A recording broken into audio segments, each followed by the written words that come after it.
fakta yang terbaru saat ini bahwa hukum itu dia hidup. Dia hidup seiring, sayangnya kita Indonesia karena itu melihat WTO itu adalah lembaga internasional, ikut kita terlihat gagah, tetapi dan yang cerdas yang dilakukan oleh Cina dalam hal ini. Apa yang dilakukan oleh Cina? Silahkan subscribe, like, dan nyalakan loncengnya. Balik ke buku hukum dagang ini, alhamdulillah setelah diberikan kepada saya sudah membacanya sampai habis. Ada beberapa hal yang membuat saya menarik di sini. Saya melihat bahwa penulis di sini coba keluar dari pakem hukum dagang yang dibuat oleh Belanda.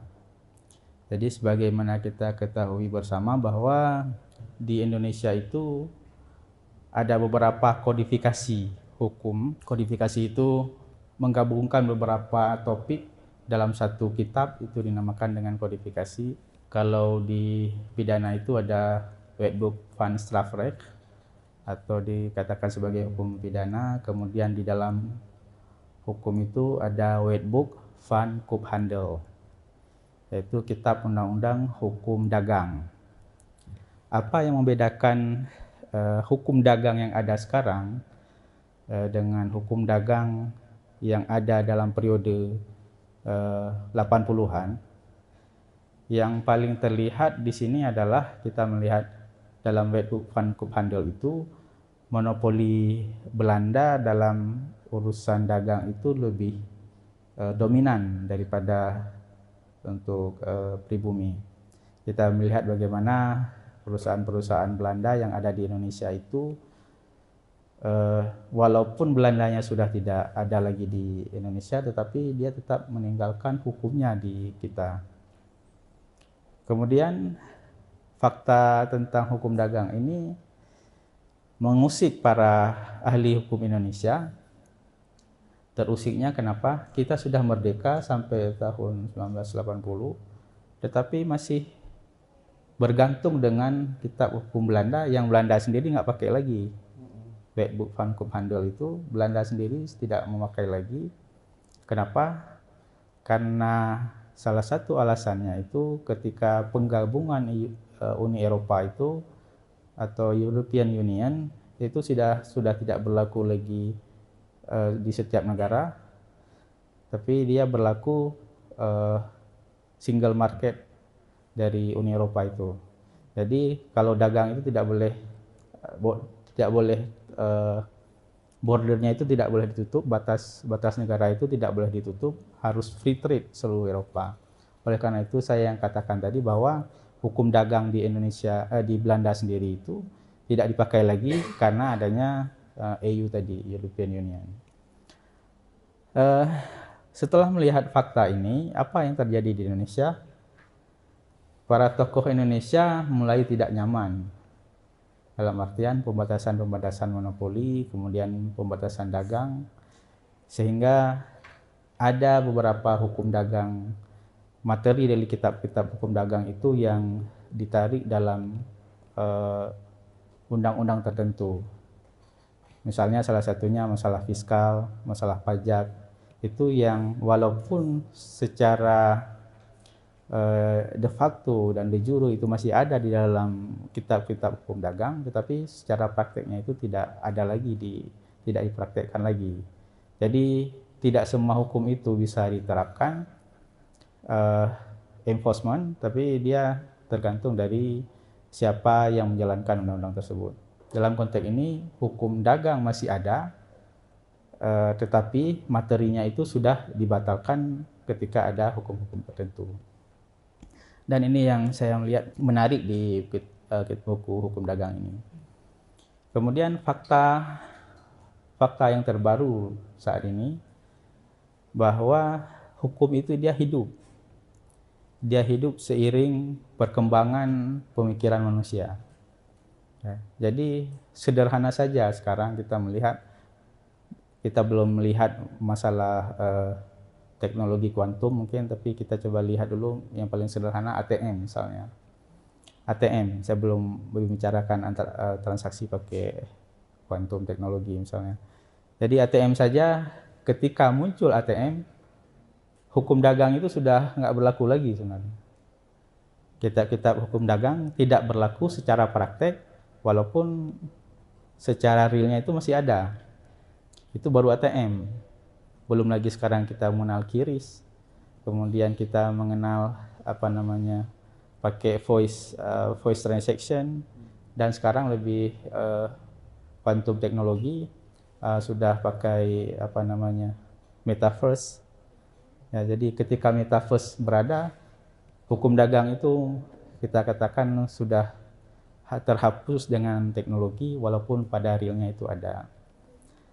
Kemudian yang paling menarik lagi ketika WTO didirikan, World Trade Organization, saya bisa katakan ini bahwa WTO ini merupakan gengnya dagang internasional. Jadi mereka yang mengatur bagaimana perdagangan, siapa yang dominan di sini, sehingga ini juga berpengaruh pada sistem hukum dagang di Indonesia. Apa pengaruhnya? Salah satu pengaruh yang sangat besar di sini, dan saya melihat juga ada progres yang ditulis oleh Dr. Khairul Fahmi di sini tentang WTO. Anda bisa melihat di bab terakhir itu. Di sini yang menariknya WTO di Amerika itu, WTO itu menetapkan bahwa negara tidak boleh subsidi petani. Tidak boleh subsidi petani, jadi biar pasar yang berlaku di pertanian. Tetapi faktanya di Amerika mereka melakukan subsidi terhadap petani. Di Prancis mereka juga subsidi terhadap petani.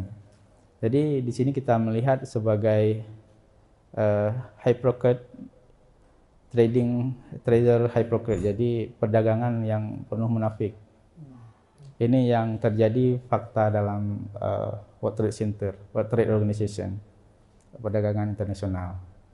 Dan fakta-fakta seperti ini yang dipaksa kepada kita negara berkembang untuk ikut hal-hal seperti ini.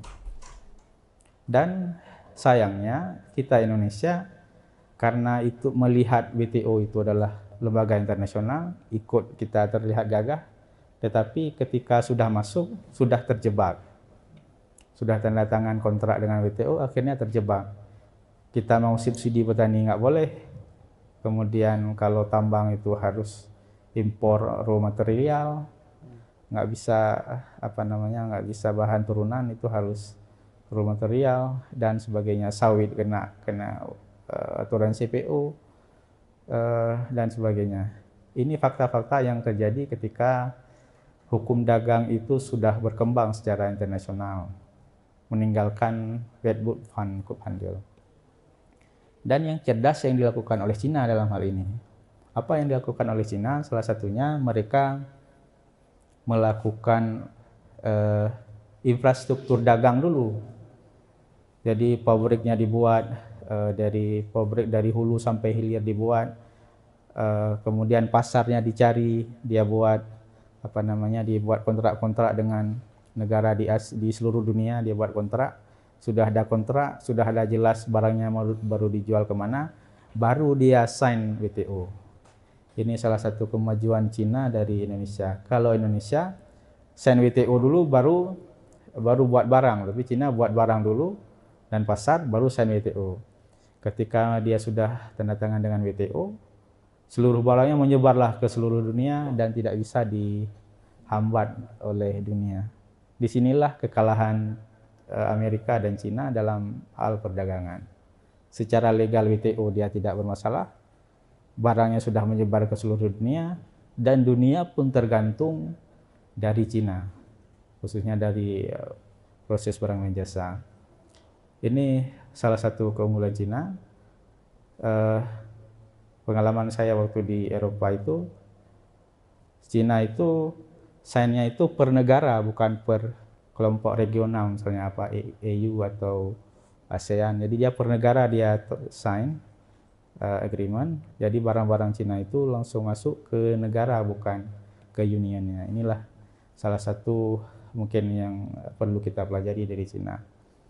Kemudian dalam konteks perdagangan ini kita bisa melihat bahwa Wedbush Van Cook Handel, maaf saya tidak bisa mengatakan bahwa ini tidak bagus, kitab hukum Belanda untuk saat ini, tetapi konteks pertumbuhan ekonomi dan perkembangan teknologi itu Wedgwood-Van-Cove-Handel itu tidak bisa menjawab lagi tantangan sekarang. Dan mungkin saya belum melihat, mungkin ini titik di buku associate ini, Pak Prof Associate, mungkin sedikit bisa ditambahkan di sini untuk edisi ke depan mungkin Pak Presiden tentang kritik terhadap Wedgwood-Van-Cove-Handel ini. Jadi karena kenapa saya katakan perlu kritik, karena hukum dagang di Indonesia itu punya story-nya. Jadi bukan tiba-tiba jadi hukum dagang tanpa ada story.